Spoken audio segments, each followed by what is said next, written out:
Tidak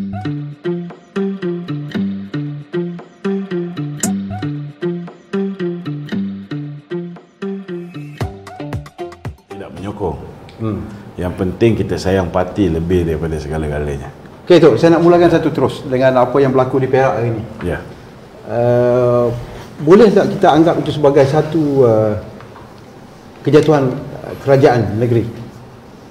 Pertama sekali saya nak terangkan yang jatuh cuma Menteri Besar. Okey.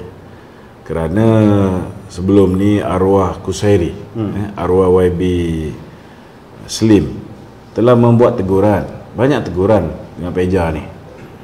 Pertama tentang teguran jangan jual tanah 15,000 hektar milik kerajaan negeri. Dulu mungkin okey lagi sebab harga jatuh harga jatuh. Tetapi daripada harga 1,800 satu tan sekarang dah 3,400. Apa kejadahnya kita nak jual? Betul tak? Itu belum kira lagi masalah-masalah lain Peja ni. Peja ni bukan setakat kediaman Menteri Besar tu, kadang-kadang ada macam-macam bentuk parti. Kan? Parti yang ada wanita, parti yang ada dadah, parti yang ada mabuk-mabuk. Kan? Ini Menteri Besar. Ini fitnah kan kenyataan tu? Saya kalau saya tak berani berhadapan dengan tindakan undang-undang, saya tak bercakap. Kita bukan tak sekolah punya orang. Betul. Okay. Jadi selama hari ini mungkin dia selamat, mungkin dia selamat, dilindungi oleh orang itu, dilindungi oleh orang ini, kan? Tapi kadang-kadang bila dia dah cross border, sampaikan istana pun ditipunya. Masakan speaker boleh membenarkan undi percaya itu berlaku kalau tak sampai istana tersinggung. Betul tak? Jadi hari ini bagi saya ialah hanya satu pertukaran Menteri Besar. Pertukaran Menteri Besar, tetapi kerajaan Perikatan Nasional itu masih wujud di negeri Perak. Kan? Cuma masalah dia. Pertama sekali, PAS Taqiyuddin sudah membuat pengumuman bahawa mereka tidak akan menyokong kerajaan yang baru. Maknanya kerajaan yang bakal dilantik oleh Kebawah Duli Yang Maha Mulia Sultan Perak ni tidak akan diiktiraf oleh PAS. Ini satu kenyataan yang bagi saya sangat serius. Sebab sebelum ni seingat saya ketika bulan Februari Mac yang lalu, apabila bertukar kerajaan, kenyataan yang dikeluarkan oleh Pesuruhjaya PAS Negeri Razman mengatakan bahawa pertukaran kerajaan tanpa pilihan raya adalah merupakan rahmat Allah. Tapi baru ni saya baca dia tulis lain pula. Dia kata siapa yang menukar Peja ni daripada jadi Menteri Besar telah mengkhianati rakyat pula. Tapi hakikat dan realiti dia, saya rasa rakyat Perak bukan bodoh. Kalau PAS ni istiqamah dalam soal Islam, mana boleh kita berkompromi dengan timbalan Perdana Menteri yang ada masalah seks luar tabi'i. Kalau kita ni konsisten bab moral, kita tak boleh kompromi dengan Menteri Besar yang ada masalah, bukan setakat rumah dia dah jadi macam kelab malam, tapi sering berada di kelab malam di sekitar Ipoh juga. Kan? Ada masalah macam-macam. Kalau PAS konsisten, tak ada masalah untuk menukar Menteri Besar ni. Sebab kita bukan menukar kerajaan, kita hanya menukar Menteri Besar. Jadi apa masalah perlu keluar kenyataan-kenyataan sebegini, sedangkan Datuk Seri Ahmad Maslan menyatakan bahawa kerajaan masih lagi kerajaan Perikatan Nasional. Tak ada pun sebut nak bawa masuk DAP, tak ada pun sebut nak bawa masuk PAN, tak ada pun sebut nak bawa masuk contohnya PKR. Kan? Tapi bila dah belum apa-apa, dah mendahului Sultan, belum tentu tiba-tiba manalah tahu Sultan kata dia nak PAS jadi Menteri Besar. Tak terduduk ke? Betul tak? Jadi sebelum benda ni berlaku, sabarlah dulu, tunggulah kawanku. Tak sabar ni. Tak sabar kan. Itu sebab bila dia dah buat kenyataan yang tak sabar, itu yang menyebabkan salah seorang daripada orang kanan kita, orang yang saya hormati, Datuk Seri Nazri Aziz. Dia kata kalau dah PAS tak nak bersama dengan kita, bersatu pun nampak macam frustrated, apa salahnya kalau UMNO bekerjasama dengan PKR dan PAN tanpa DAP? Tanpa DAP juga? Tanpa DAP. Kan? Sebab saya baca dia sebut 3 je nama. Kan? Itu lontaran idea. Macam-macam boleh berlaku kalau misalnya PAS tak nak kita, bersatu tak nak kita. Jadi kita tengoklah siapa kawan yang ada. Sementara sebelum PRU yang ke-15. Kalau dah lepas PRU ke-15, pula. Kita kayu sendiri je lah. Datuk Tarin, bila sebut tadi tanpa DAP, tapi hakikat yang berlaku termasuk DAP dalam 48 undi tidak percaya pada pada Peja. Bukan undi tak percaya. Undi percaya, tetapi undi percaya tapi tak percaya. Dah orang dah tak percaya dengan Peja. Hanya 10 je percaya. Tapi tak percaya. Termasuk DAP. Dia begini. Ini satu perkara baru dalam politik Malaysia, di mana parti yang memerintah membuat undi percaya tetapi ditolak oleh parti pemerintah. Ini pertama kali dalam sejarah. Kepada saya, Peja ni sedap dipanggil Peja kerana saya kenal dia atas nama Peja. Pada pendapat dia, dia mangsa keadaan antara pertembungan Kuala Lumpur dan Ipoh, di mana yang membuat cadangan itu dari UMNO, dari UMNO, wakil rakyat UMNO. Kemudian itu disambut oleh UMNO dan DAP. Apa yang kita lihat bahawa dengan ini kita telah nampak dengan jelas bahawa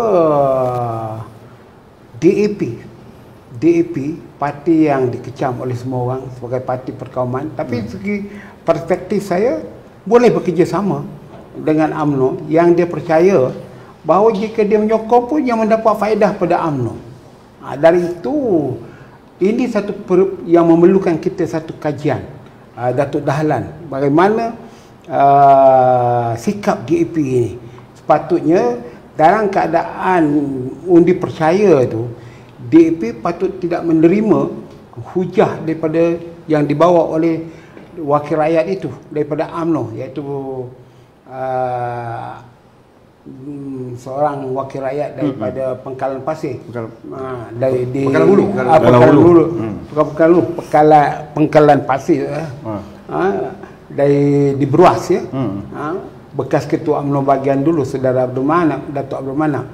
Jadi apa yang kita lihat bahawa apa yang kebaikan kepada Peja ini ialah menggambarkan sikap dia sebagai seorang demokrat dan memperakui kebesaran Dewan Undangan Negeri itu. Dia adalah satu perbezaan yang ketara di Parlimen, di mana dilihat speaker itu tidak langsung berkompromi untuk membenarkan satu percubaan untuk menguji Demokrat di dalam Parlimen itu. So, orang sifatkan Peja lebih gentleman, lebih anak jantan, berbanding dengan Midin, dengan presiden dia. Dengan presiden. Patut dia bertanding presiden. Kualiti presiden macam ni ada telur yang kita cari. Kuat batu. Sebab kita kena tengok bahawa Peja lebih kepada tidak mengejar jawatan, bersedia.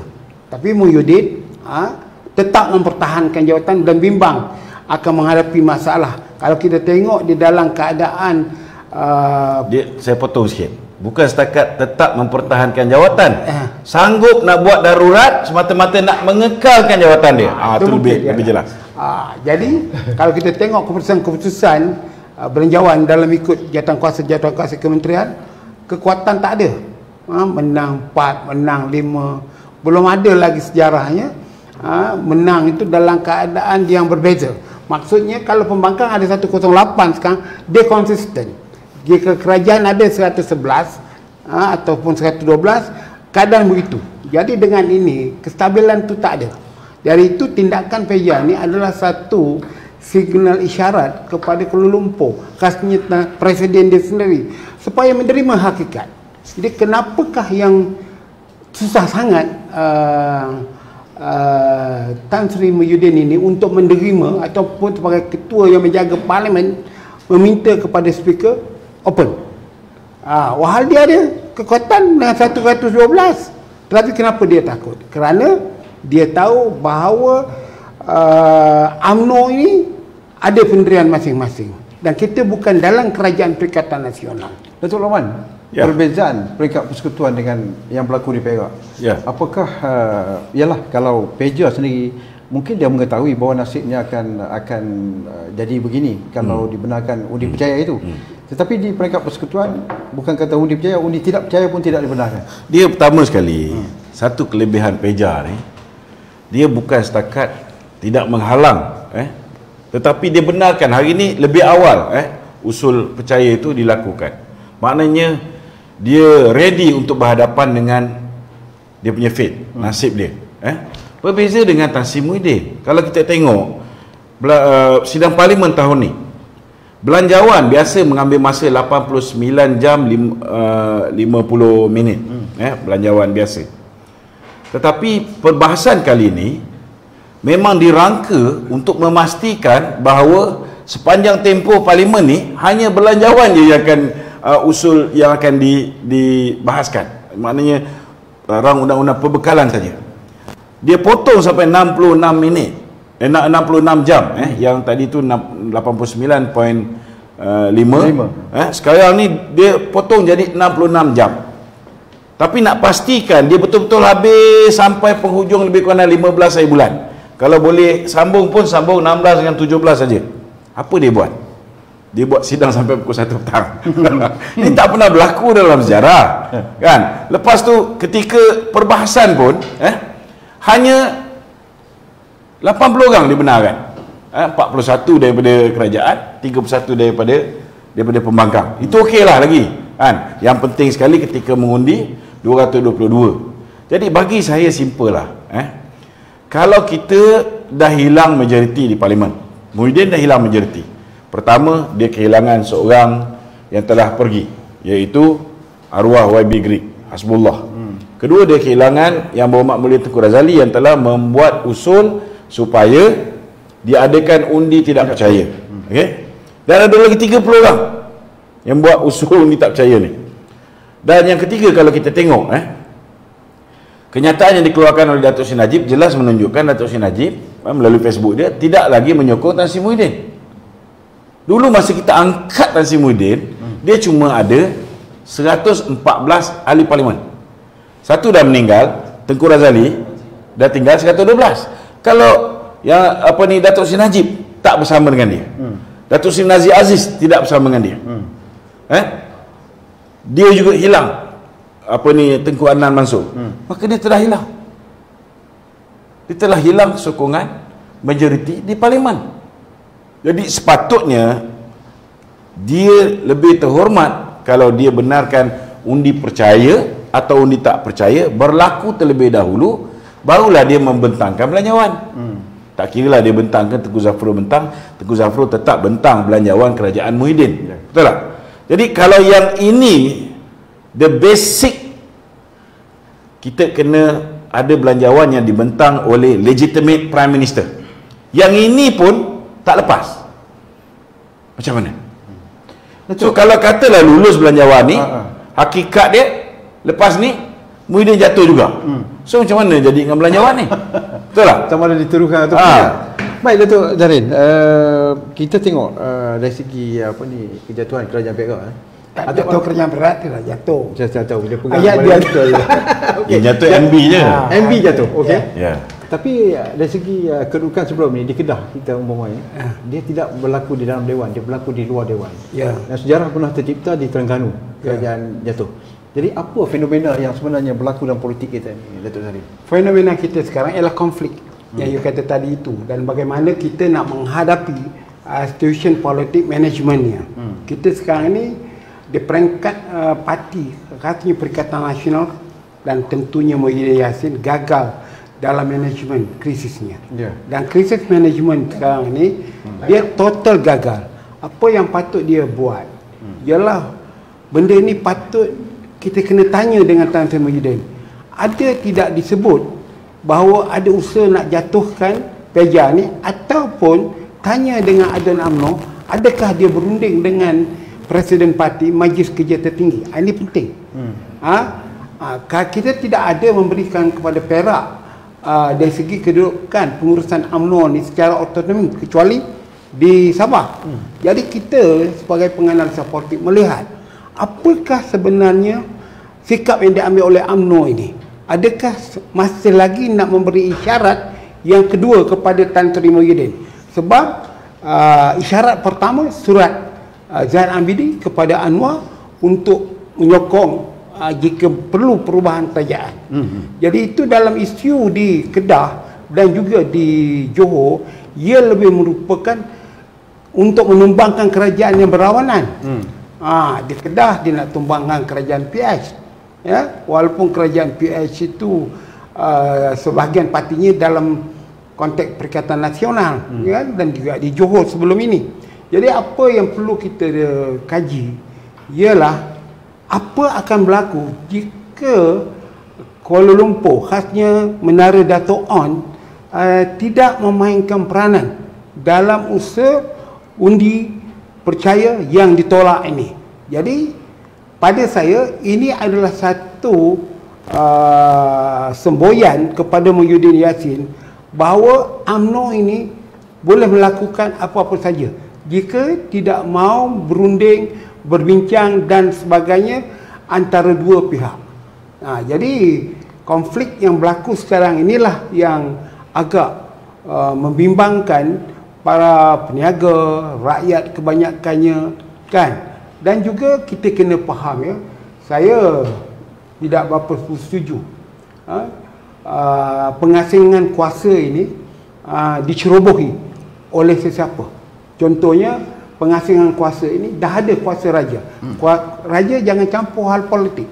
Jadi kalaulah betul terdedah maklumat bahawa apa keputusan di Perak ini melibatkan Sultan, ia adalah mendukacitakan kerana Sultan pengasingan kuasa dia ialah apabila benda itu dah terjadi baru dia ada. Tetapi kalau dia sendiri merancang, menitahkan, ini amat berat kepada demokrasi.